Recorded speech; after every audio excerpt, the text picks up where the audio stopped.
আসসালামু আলাইকুম প্রিয় দর্শক, অন্য মঞ্চের আলাপ চাইতায় আপনাদের সকলকে আমন্ত্রণ জানাচ্ছি। গত 16-17 মাস ধরে আমি তো আপনাদের কেবল আশার বাণী শুনিয়েছি যে এই হতে পারে, ওই হতে পারে, এই হবে, ওই হবে। আজকে আমি আপনাদের নিশ্চিন্ত করতে চাই যে বাংলাদেশ এবার তার সওয়াক শিখবে। দোহাতে একটা বৈঠক হয়েছে, তার ডিটেলটা আমার হাতে এসছে।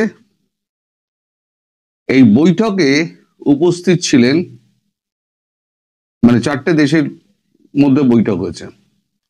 তার মধ্যে উল্লেখযোগ্য যারা, তারা হচ্ছে ভারতীয় 4 ICS ইন্ডিয়ান সিভিল সার্ভিসের অফিসার। তাদের মধ্যে একজন আবার এই আমাদের যে ট্যারিফ নিয়ে যে দর কষাকষি হচ্ছিল, খুব ঝানু লোক, তিনি ছিলেন IAS, অবশ্যই ইন্ডিয়ান সিভিল সার্ভিসের। দুজন ছিলেন রয়ের অফিসার, একজন হচ্ছেন ডেপুটি চিফ আর একজন হচ্ছে ডেপুটি ডাইরেক্টর। ঢাকার তরফে ছিলেন কে? খলিলুর রহমান ও তার সেক্রেটারি। ইউনাইটেড স্টেটস থেকে, মার্কিন যুক্তরাষ্ট্র থেকে ছিলেন দোহায় নিযুক্ত US চার্জ দ্য অ্যাফেয়ার্স। আর টার্কি ছিলেন, টার্কির হয়ে একজন ছিলেন, তিনি হচ্ছেন বিদেশ মন্ত্রকের উচ্চপদস্থ একজন আমির। এই 4 পক্ষের একটা মিটিং হয়েছে গত পরশু দিনকে। এই মিটিংয়ে যা সিদ্ধান্ত হয়েছে তা পরিষ্কার খলিলুরকে জানিয়ে দেওয়া হয়েছে। মিটিং এর মধ্যে এত প্রেসার ছিল, এই মিটিং এ খলিলুর বেশি মুখ খুলতেই পারেনি। ইউনূস যা যা তাকে শিখিয়ে দিয়ে পড়িয়ে পাঠিয়েছিলেন, ইউনূসের কোনো আপ্তবাক্য তিনি উচ্চারণ করতে পারেননি। তার আগেই তাকে মার্কিন যুক্তরাষ্ট্র, ভারত থামিয়ে দেয়। তো এখন যেটা আলটিমেটাম দেওয়া হয়েছে, সিদ্ধান্ত যেটা হয়েছে, সেটা হচ্ছে 2 থেকে 3 ডিসেম্বরের মধ্যে সমস্ত বিদেশি শক্তি যা ঢাকার বুকে রয়েছে এবং বাংলাদেশের বুকে রয়েছে, অর্থাৎ ISI এবং তার্কিশ যারা রয়েছে, যে কারা কত রয়েছে আমি পরে আসছি, তাদের প্রত্যেককে 2 তারিখ রাত্রিবেলা থেকে 3 তারিখ, মানে ওই 12টা 1টা, মানে মধ্যরাতটা 2 থেকে 3-এর মধ্যে তাদের ঢাকা ছাড়ার ব্যবস্থা করতে হবে। সেটার দায়িত্ব হচ্ছে ইউনূসের সরকারের। নাহলে পরে তাদের কি হবে না হবে তার গ্যারান্টি ভারতবর্ষ দেবে না। এবং এটা US এর উপস্থিতিতে বলা হচ্ছে, বৈঠকে বলা হচ্ছে। যারা যারা রয়েছে এদের মধ্যে 17 জন আপনার ISI এর চেলা চাপেটা আছে, আর 57 জন টার্কিশ সেনার প্রযুক্তিবিদ, যারা ড্রোন শেখায়, চালানো শেখায়, এই প্রযুক্তিবিদ এবং সেনা অফিসার। এই 57 আর 17, এই 57 আর 17, এই টোটাল টিমটাকে 2 তারিখ মাঝরাত থেকে 3 তারিখ বেরোনো অবধি, মানে ওই 12টা থেকে 1টা, এই যে মাঝে 2-3 এর মধ্যে তাদেরকে সমস্ত চলে যেতে হবে। আদারওয়াইজ ভারতবর্ষ এদের প্রাণের কোনো রকম দায়িত্ব নেবে না। সেটা ভারতবর্ষ আলাদা করে মানে ডিপ্লোম্যাটিক চ্যানেলে যেমন পাকিস্তানকে জানিয়ে দিয়েছে, তেমন তুর্কি সরকারকেও জানিয়ে দিয়েছে যে তোমাদের লোক ফিরিয়ে নাও, আমরা অ্যাকশনে যাচ্ছি। হলো। এবার খলিলুরের বক্তব্য যেটা ছিল, সেটা হয়েছে, আপনাদের মিডিয়ায় তো কিছু বলে না।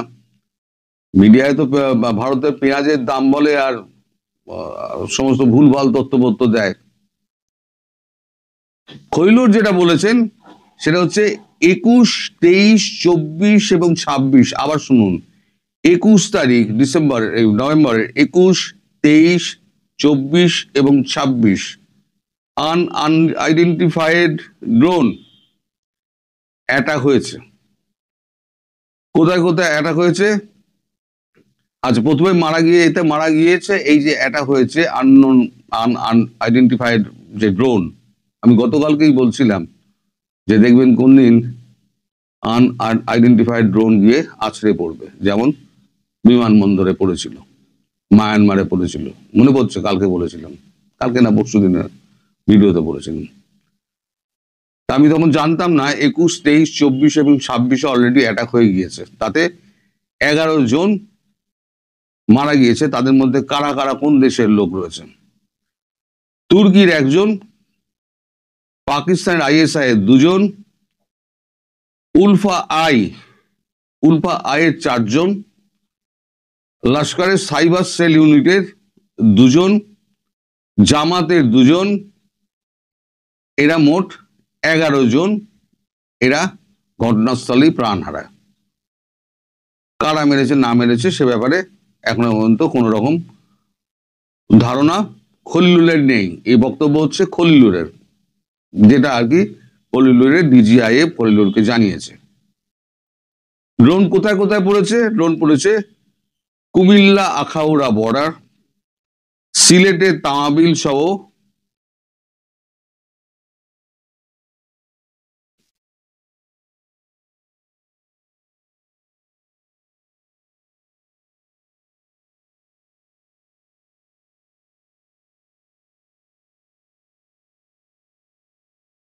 মাফ করবেন, পয়েন্টটা উল্টো পাল্টা হয়ে গেছিল, তার জন্য সময় লাগলো।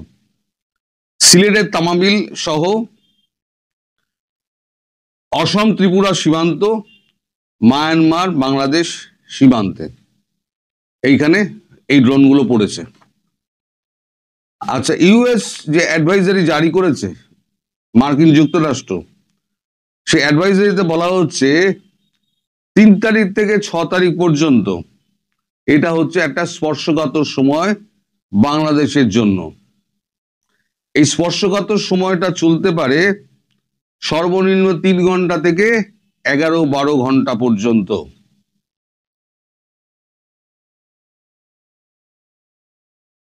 আচ্ছা, এদের মোকাবিলা করার জন্য, ভারতীয় সেনার মোকাবিলা করার জন্য রংপুর ডিভিশন থেকে মোট 12,621 জন সেনাকে মোতায়েন করেছে বাংলাদেশ সরকার সীমান্ত অঞ্চলে। আমাদের ওখানে রয়েছে প্রায় 2.5 লাখ মতো, তাতে 12,621 পাঠিয়ে মোকাবিলা করার একটা ছক করা হয়েছে। কি মোকাবিলা করবে ভগবান জানে। তবে এই যে আপনাদের বলা হচ্ছে, US অ্যাডভাইজারিতে বলা হচ্ছে 3 থেকে 6 পর্যন্ত স্পর্শকাতর যে সময়, এই 3 থেকে 6 মধ্যে মানে 2 তারিখ রাত্রিবেলা 12টা পেরিয়ে গেলে মানে 3 তারিখ পড়ে যাচ্ছে। আর এই অ্যাটাক গুলো হয় কিন্তু রাত্রিবেলাতে। ফলে যারা যারা আমায় প্রশ্ন করছিলেন, দাদা 7 দিনের সময় তো পেরিয়ে গিয়েছে, আপনি তো কিছু বলছেন না, আমি তাদেরকে লিখেছিলাম, মানে কমেন্টের উত্তরে দিয়েছিলাম, যা বলবে ভারতীয় সেনা বলবে, এখন আর আমাদের কিছু বলার নেই। ভারতীয় সেনাকে গো অ্যাহেড অর্ডার দিয়ে দেওয়া আছে, সবুজ সিগন্যাল দিয়ে দেওয়া আছে, তারা সেই সবুজ সিগন্যাল অনুযায়ী তারা এই অপারেশন করবে। আশা করা যাচ্ছে 3 থেকে 6 মধ্যে পুরো বাংলাদেশকে সাফ করে দেওয়া যাবে। এবার আমার একটা অ্যাডভাইস রয়েছে আপনাদের কাছে। আমার অ্যাডভাইস এটা হলো যে বিশেষ করে রংপুর এবং চট্টগ্রাম এলাকায় যারা থাকেন তারা সব ওই অঞ্চল ছাড়ুন।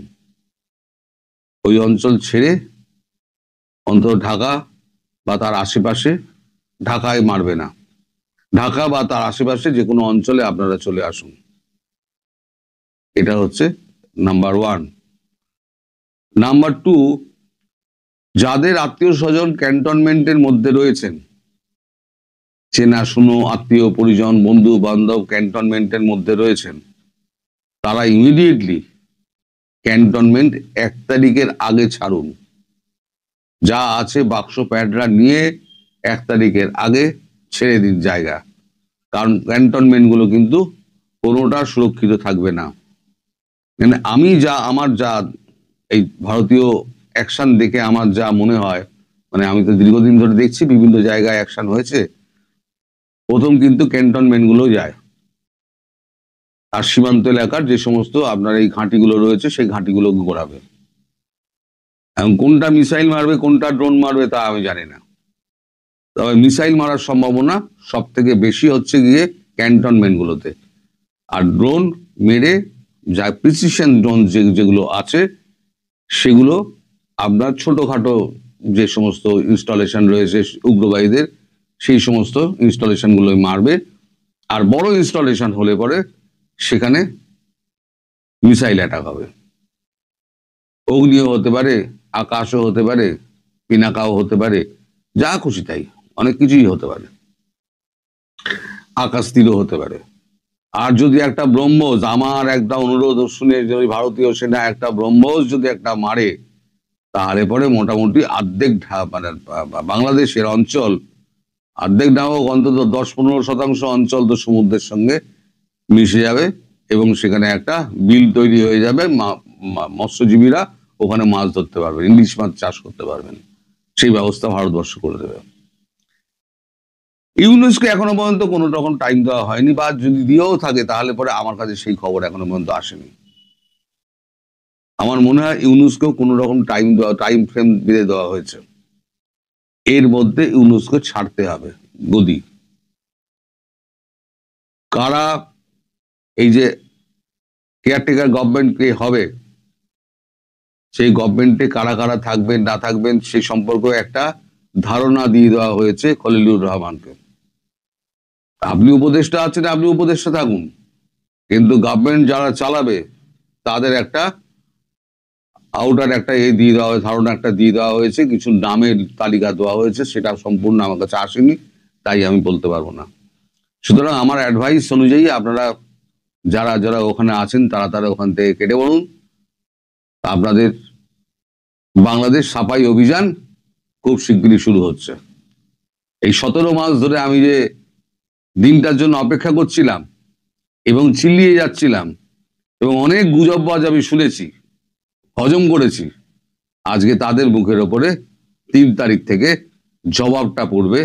আর দেখবো মুমিনরা লুঙ্গি তুলে বঙ্গোপসাগরের দিকে কত দ্রুত পালাতে পারে। সবাই ভালো থাকবেন।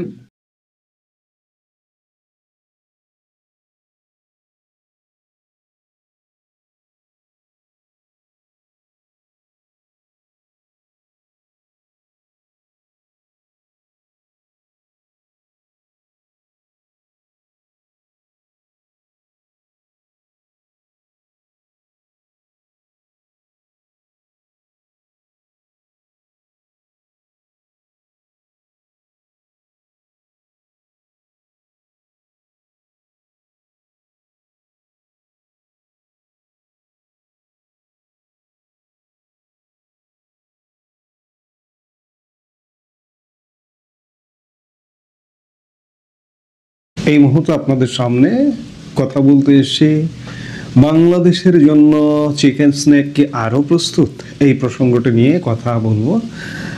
আমরা বেশ কিছুদিন যাবতই বাংলাদেশের পরিবর্তিত পরিস্থিতির পর থেকেই শুনছি যে ভারতের সবচেয়ে সংবেদনশীল ভূমি নিয়ে ভারত একটা বাড়তি প্রস্তুতি নিচ্ছে, যে বাংলাদেশ দিয়ে চিকেন স্ন্যাকের সবচেয়ে সরু করিডোর হচ্ছে 20 থেকে 22 কিলোমিটার। এই 20-22 কিলোমিটার ভূমিকে কেন্দ্র করে ভারতের 7টি রাজ্যের যোগাযোগ আবর্তিত হয়, যেখানে প্রায় 4.5 কোটি মানুষ বসবাস করে। এই 7টি রাজ্যকে কোনোভাবে বাংলাদেশের জন্য অরক্ষিত করতে পারে না ভারত, তারই প্রস্তুতি চলছে। এই প্রস্তুতির আপডেট দিল গতকাল ইন্ডিয়া টুডে সহ ভারতের বেশ কিছু গণমাধ্যম। সেই আপডেটে যেটি জানা যাচ্ছে যে ভারত নয়াদিল্লি ব্যাপক প্রস্তুতি নিয়ে রেডি হয়ে আছে। ভারত তার পূর্ব সীমান্তে শিলিগুড়ি করিডোর বরাবর দ্রুত সামরিক শক্তি বাড়াচ্ছে, এটি পুরনো খবর। মাত্র 22 কিলোমিটার প্রস্থের এই সংকীর্ণ করিডোরে দেশের উত্তর পূর্বাঞ্চলের 7টি রাজ্যকে মূল ভূখণ্ডের সঙ্গে যুক্ত রাখে, তাই এই অঞ্চলে কৌশলগত গুরুত্ব অপরিসীম। এই করিডোর ঘিরে 3টি নতুন সামরিক ঘাঁটি গড়ে উঠেছে। আপনারা জানেন এই খবরগুলো, যা নয়াদিল্লির প্রতিরক্ষা নীতিতে বড় পরিবর্তনের ইঙ্গিত দেয়। আমি বরাবরই বলি যে নয়াদিল্লি আগের থেকে যদি বাংলাদেশের এই পরিবর্তিত পরিস্থিতির কারণে সামরিক বাজেট বা প্রতিরক্ষা বাজেট একটু বাড়িয়ে দেয়, তাতে কিচ্ছু যায় আসে না, আসবেও না। নতুন 3টি সামরিক ঘাঁটি পশ্চিমবঙ্গের চোপড়া, বিহারের কিষানগঞ্জ এবং আসামের ধুবড়ির কাছে লাসিত বরফুকান মিলিটারি স্টেশন। এই 3টি ঘাঁটি শুধু প্রতিরক্ষামূলক নয়, বরং দ্রুত মোতায়েন বাহিনী, গোয়েন্দা ইউনিট এবং প্যারা স্পেশাল ফোর্স দিয়ে সজ্জিত কৌশলগত কেন্দ্র হিসেবে তৈরি হচ্ছে। লক্ষ্য একটাই, শিলিগুড়ি করিডোরকে যে কোনো মূল্যে সুরক্ষিত রাখা। ভারতের এই প্রস্তুতিকে মূলত বলা হচ্ছে যে বাংলাদেশের সাম্প্রতিক রাজনৈতিক পরিবর্তনের প্রভাবেই এই প্রস্তুতিটা অত্যন্ত জোরালো এবং জোরদার করা হয়েছে। ভারতের সাথে চমৎকার সম্পর্কে থাকা শেখ হাসিনার সরকার ইতিমধ্যেই ক্ষমতা হারিয়েছে, প্রায় 1.5 বছর হতে চলছে। আর তার জায়গায় এসেছে মোহাম্মদ ইউনূসের নেতৃত্বাধীন অন্তর্বর্তী সরকার, যার নীতি ক্রমশ চীন এবং পাকিস্তানের দিকে ঝুঁকছে। রিপোর্ট বলছে বাংলাদেশ $2.2 বিলিয়ন মূল্যে চীনা J-10C যুদ্ধ বিমান কেনার পরিকল্পনা করছে এবং ড্রোন উৎপাদনেও বেজিং এর সঙ্গে কাজ করছে। একই সময় পাকিস্তান বাংলাদেশকে JF-17 ব্লক সি যুদ্ধ বিমান সরবরাহ করেছে। এই পরিবর্তন ভারতের জন্য উদ্বেগের কারণ সীমান্তের এত কাছে থাকা একটি দেশে চীন পাকিস্তানপন্থী অবস্থান শিলিগুড়ি করিডোরকে ঝুঁকির মুখে ফেলতে পারে। ভারত এটি আশঙ্কা করছে। পশ্চিমবঙ্গের চোপড়ার যে নতুন সামরিক ঘাঁটিটি বাংলাদেশ সীমান্ত থেকে খুব কাছাকাছি, কিন্তু ইন্ডিয়া টুডে বলছে যে 1 কিলোমিটারেরও কম দূরে। এটি সঠিক নয়, আরো অনেক দূরে। এর ফলে যেটি হোক মোটামুটি কাছাকাছি, ফলে সীমান্তের ওপার পর্যন্ত নজরদারি এবং প্রয়োজনে দ্রুত বাহিনী মোতায়েন করা সম্ভব হবে। ভারত ইতিমধ্যে রাফাল যুদ্ধবিমান, ব্রহ্মস ক্ষেপণাস্ত্র এবং উন্নত বিমান প্রতিরক্ষা ব্যবস্থা মোতায়েন করে নিজের অবস্থানকে বহুগুণ শক্তিশালী করেছে। প্রতিরক্ষা বৃত্ত এখন আর শুধু প্রতিক্রিয়াশীল নয়, প্রয়োজনে সক্রিয়ভাবে আধিপত্য প্রতিষ্ঠার লক্ষ্যেই সাজানো। ভারত মোটামুটি বাংলাদেশের সাথে যে পররাষ্ট্র নীতি, পররাষ্ট্র অবস্থা, সেখানে কূটনৈতিক সম্পর্কের উপরে শুধুমাত্র আস্থা রাখছে না, ভারত সামরিক শক্তির উপরেও আস্থা তৈরি করবার চেষ্টা করছে। এই সামরিক শক্তির উপর আস্থা তৈরির চেষ্টা থেকেই চিকেন স্নেক সবচেয়ে সংবেদনশীল। অন্য এলাকা যেটি হোক না কেন, বিশেষ করে 7টি রাজ্যের 4.5 কোটি মানুষের জীবন, এই ভারতের অন্যাঞ্চলের সঙ্গে যুক্ততা, ভারতের ব্যবসা বাণিজ্য থেকে শুরু করে বিভিন্ন কিছু, এই 22 কিলোমিটারকে সুরক্ষা দেবার জন্য ভারত ব্যাপক প্রস্তুতি নিয়ে বসে আছে।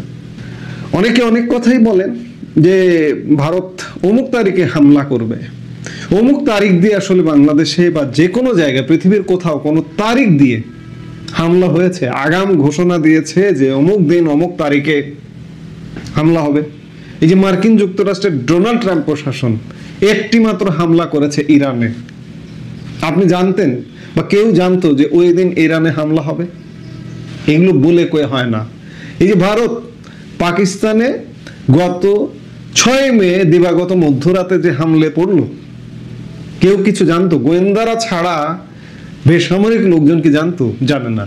কিন্তু বিভিন্ন মাধ্যম থেকে, বিভিন্ন জায়গা থেকে গুজব ছড়ানো হয় যে অমুক দিন অমুক তারিখ দিয়ে হামলা করা হবে। তারিখ দিয়ে হামলা হয় না। ভারত প্রস্তুতি নিয়ে বসে আছে, আপনি বাড়াবাড়ি করবেন আপনাকে ফুটিয়ে দেবে।